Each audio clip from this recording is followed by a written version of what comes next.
So, good day sa inyo mga ka-farm boy. Ngayong araw, samahan nyo ako. At nandito tayo sa farm ulit ni Sir Biboy Enriquez.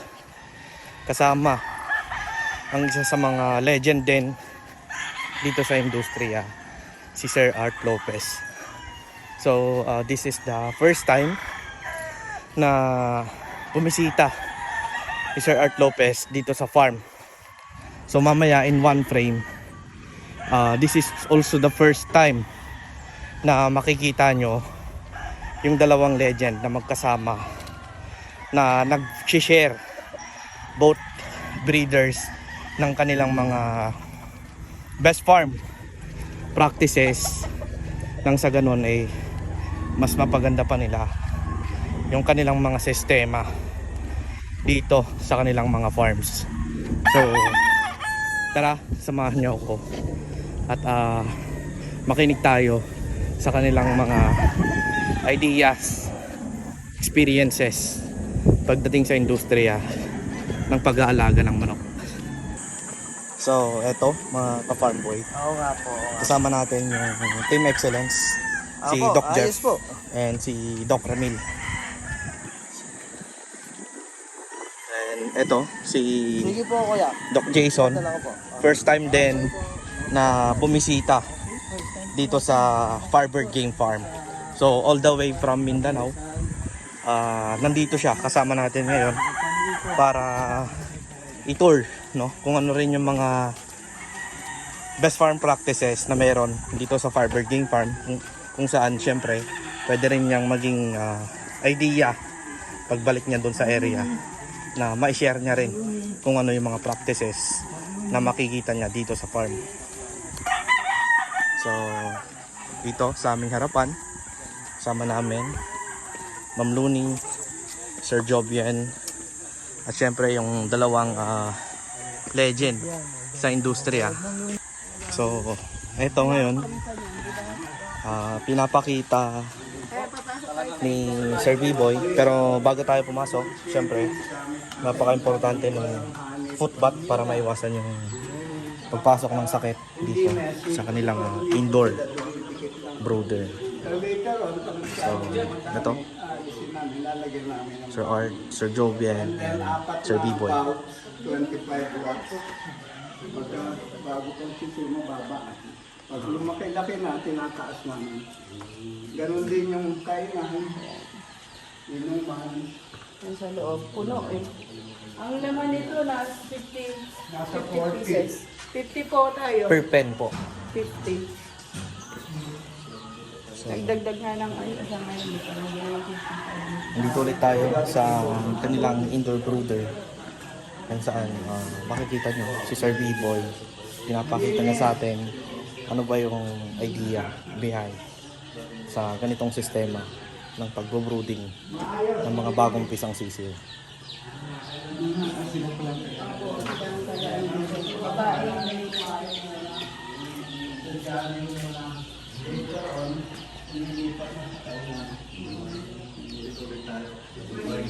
Pagka malaki-laki na luni kasi para hindi aapakan, hindi iisukan. Nakaalsa na. Yun ang hiyatan. Pagka babae, mas malinis kaya pagka ng mga lalaki.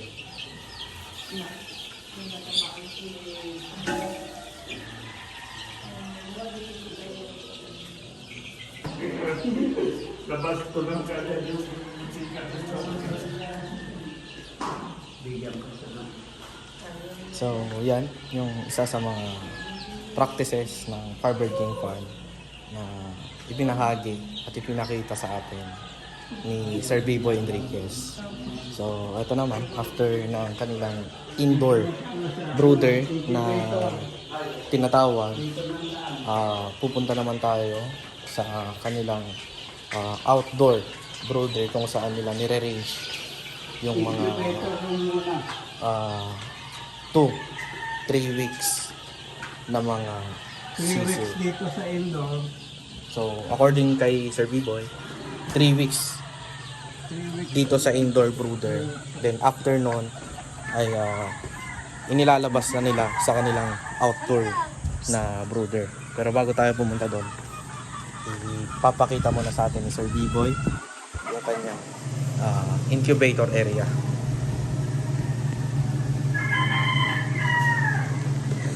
Explain ko kay Ari.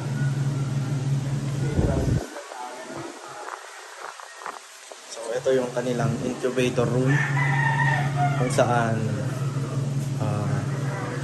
inaayos yung mga itlog before isama. Yung vaccination program namin. Ngayon, Kaya mo kung ano, 500 Beyond. ano idadagdag ko. 600 eggs. Dinagdagan ko na ng mic ko eh. Ngayon, yung parang kung let's say 200 na babae ang ginamit, paano namin malalaman? May code kami. Non-toxic textile paint. Sisiw. Pwede dito sa ulo. Isang nanay yun. Kung anong kulay. Meron sa hita. Meron sa pakpak. Non-toxic textile paint. Namalaman. Para pag lalagyan na ng wing band, titignan yun. Para alam namin kung sino yung particular na mama. Yung marking sa papa yun. Kung Kelso, out and out. Pagka McLean, Brody, right out, left in.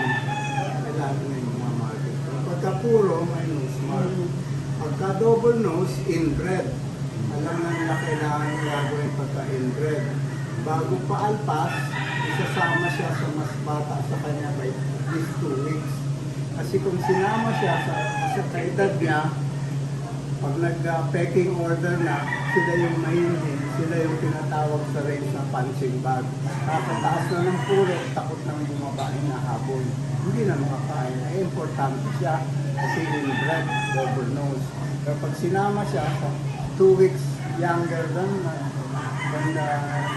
the bird, the chick, siya yung mas magulang sa grupo, siya yung makakain. Mag-aalpa siya na Double nose ang marking namin pagka-inbred. So, pag left nose, right nose, pareho yung puro din yun. Left nose, ang mama niya, pulet.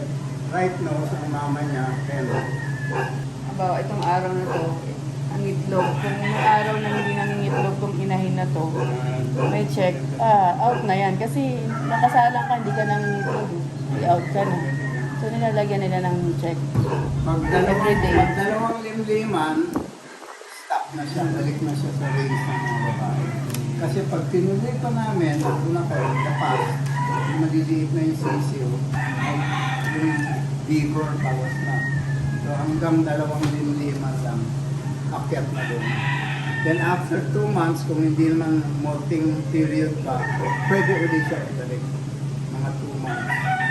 Yeah, we have over 700 personal pullets and hens. Ang range nila, 1.5 hectares. Mas sinlabat. May mga posting bakal. Alpa sila doon. To present up yung aming system sa taas.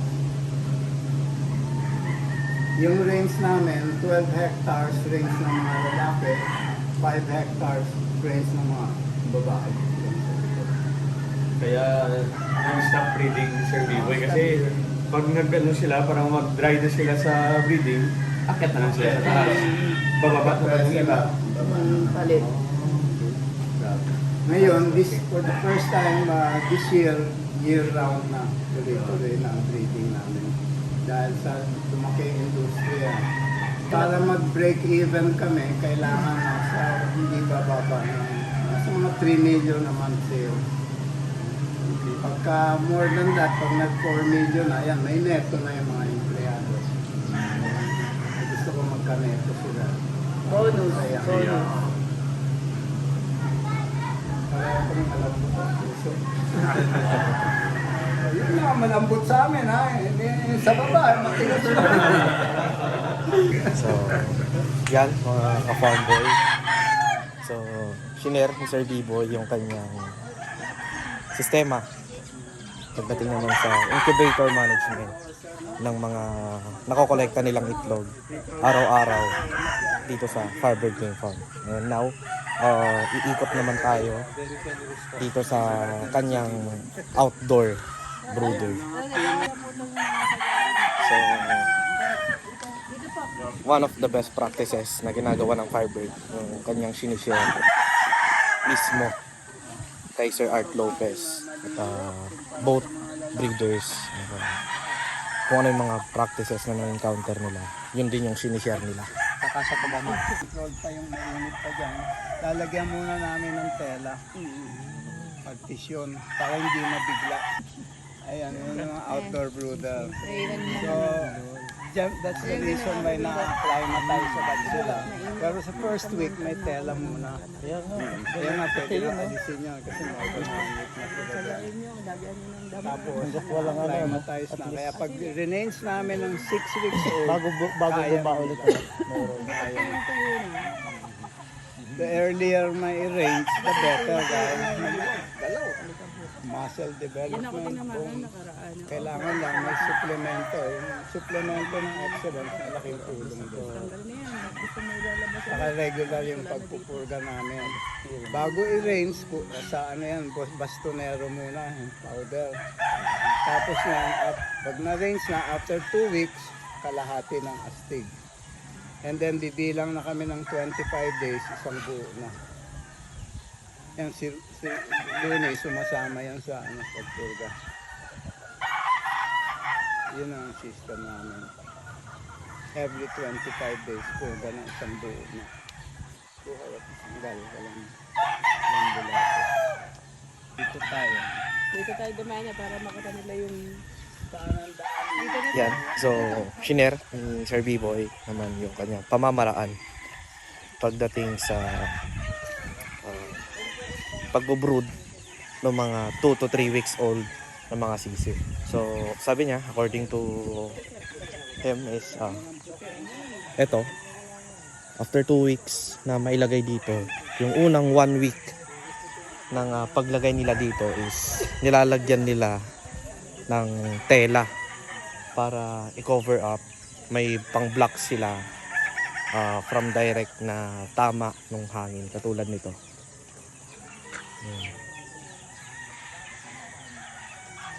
So kung makikita nyo yung mga gilid, may mga nakalagay na tela, protection nila against sa malakas na tama ng hangin.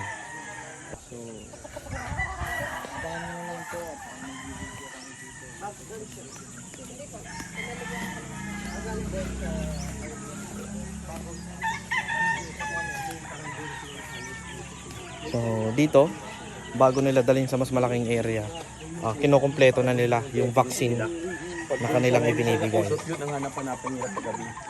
Ngayon, dito naman tayo sa kanilang breeding yard, no? Ito yung parang katulad kay Sir Art din na outdoor na breeding pen. So dito nakaalpas yung mga brood cocks and mga hens, stags na ginagamit during breeding. So papakita sa atin ni Sir B-Boy yung kanyang sistema ng trap nest. Yung tunang yung system, mechanism, in case in the future. Pagpasok niya, pag-apak niya dito, Magsasara na siya. balance po. Pag nakita ng egg collector na kaganyan, sisilipin na. May check na. Tapos kukunin niya, may basket siya. Titignan niya, breeding yard number 1, sulat sa itlog. Tapos sa ilalim naman, leg band number ng inihim. Tapos, pag gano'n niya ito, pasok na yung babae. Buksan naman ulit. Tapos bubuksan na uli ito. Parang balansi. Sigurado walang balansi sa loob eh. Kukunin mo talaga yung ano eh. Hinahinig. Ganda at least. Yan, so pinakita sa atin ni Sir B-Boy yung trap nest. Ayan, ganyan sa luwag, So to monitor na babae. the eggs, no? Kung sino yung parent stocks Pinabilang na ginamit.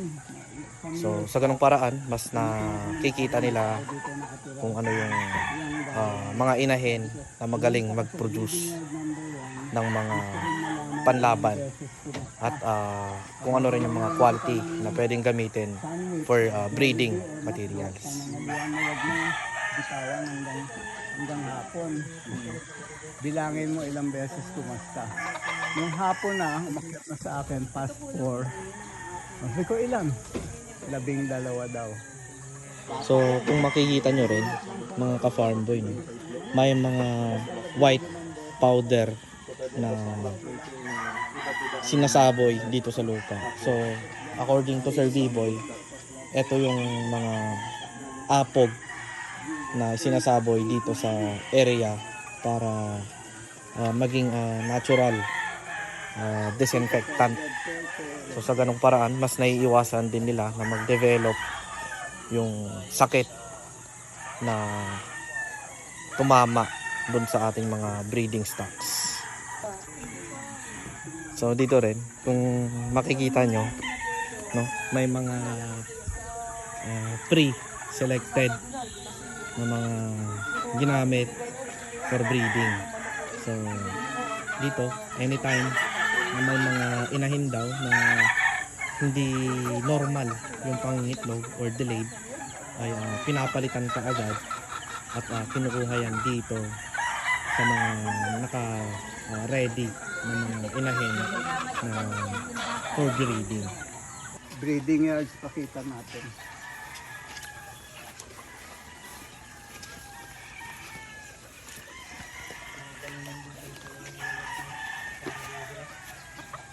Yung breeding yards namin, sinopya ko yung si Nene Abelio. Nagustuhan ko yung kanyang system. So yan ang sinatan ko. Kaya yung trapness sa amin yan, mechanism. So ito baka gumawa ko yung si Nene nun, flock mating yata eh.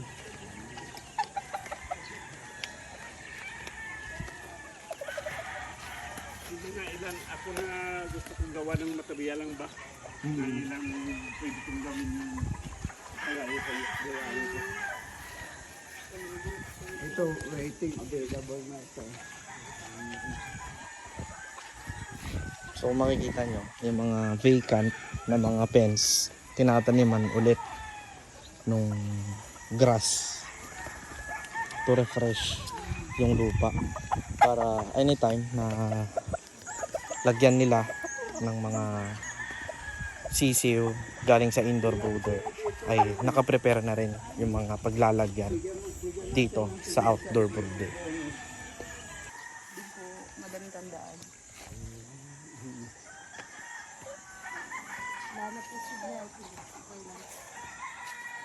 So dito naman tayo sa breeding yard ng mga signature bloodline ni Sir B-Boy, yung mga white Kelsos. Ayan. White Kelso. Okay, opo. Dito may nangingitlog isa. Ayan, Dok, pakita nga natin. Pakita natin. Yun. So this is the pure white Kelso breeding na meron dito sa breeding yard ni Sir B-Boy Enriquez. Meron din dito isa.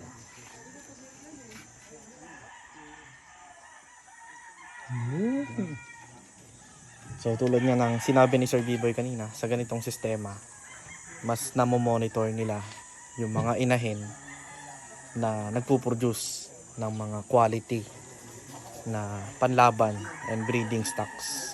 Siyempre yung mga nagpapanalo. Yes, tama po yun.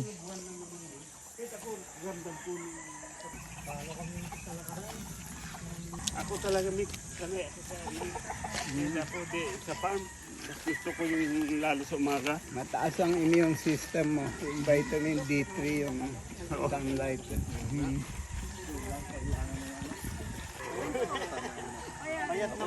Mga broadcast dito mix. Semento, dati semento yan eh. Pag sinalat mo sa loob, mainit din. Sabi ko, mainit.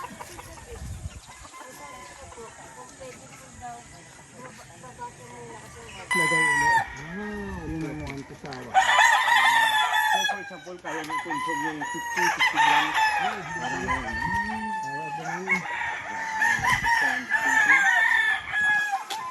Kaya sa ulit, sa ulit-ulit ako. Hindi sila dali.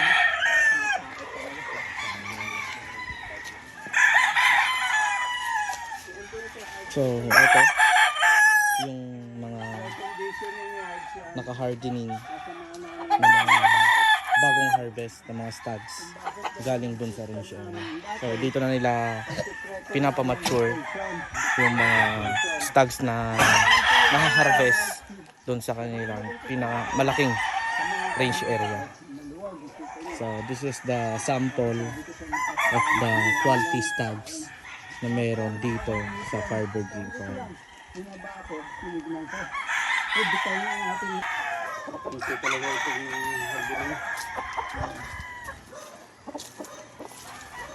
So papakita ko sa inyo yung mga bagong harvest ng mga signature bloodlines nila Sir Biboy. Ito yung mga white kelso. So yan.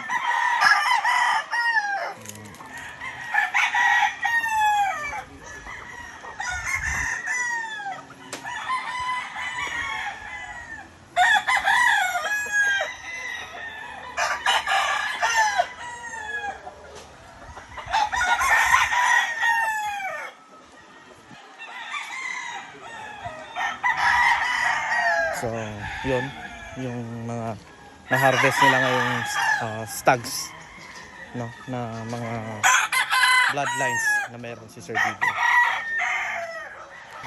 Siguro feeling nila agawin yung babae. Dinitaw namin. At wow.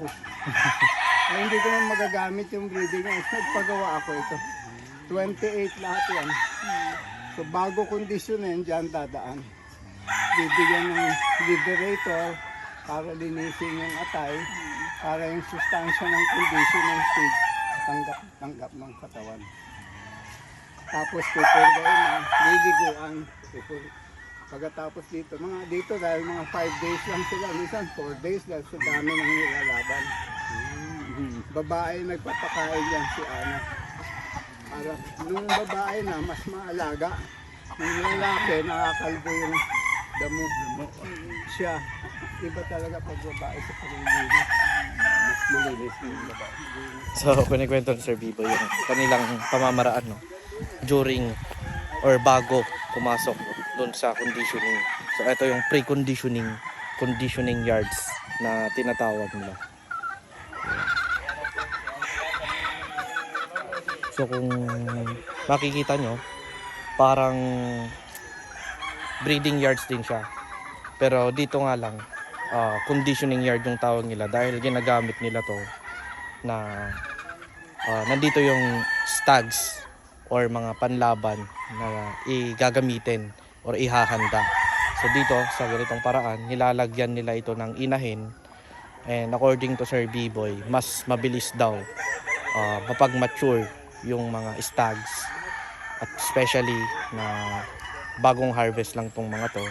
At dito na rin yung sistema nila ng pagbibigay ng ating liberator, kung saan cleanse daw yung mga atay ng ating mga manok bago ibigay yung mga tamang patuka, mas na-absorb yung nutrients na binibigay natin during conditioning. So this is the one example ng practices nila na meron dito sa Firebird Game Farm. So ito yung tinatawag nilang conditioning yards. Yan. So yan mga ka-farm boy, pinakita sa atin yung ilan sa mga practices ng Firebird Game Farm kasama si Sir Bibo Enriquez, at syempre yung kanyang bisita na living legend din, si Sir Art Lopez ng ARL Integrated Farm. So maraming salamat po sa inyong panonood, at sana abangan nyo pa yung mga next videos ng mga farms na bibisitahin natin. So dyan na lang po nagtatapos yung ating vlog for today, at maraming salamat po.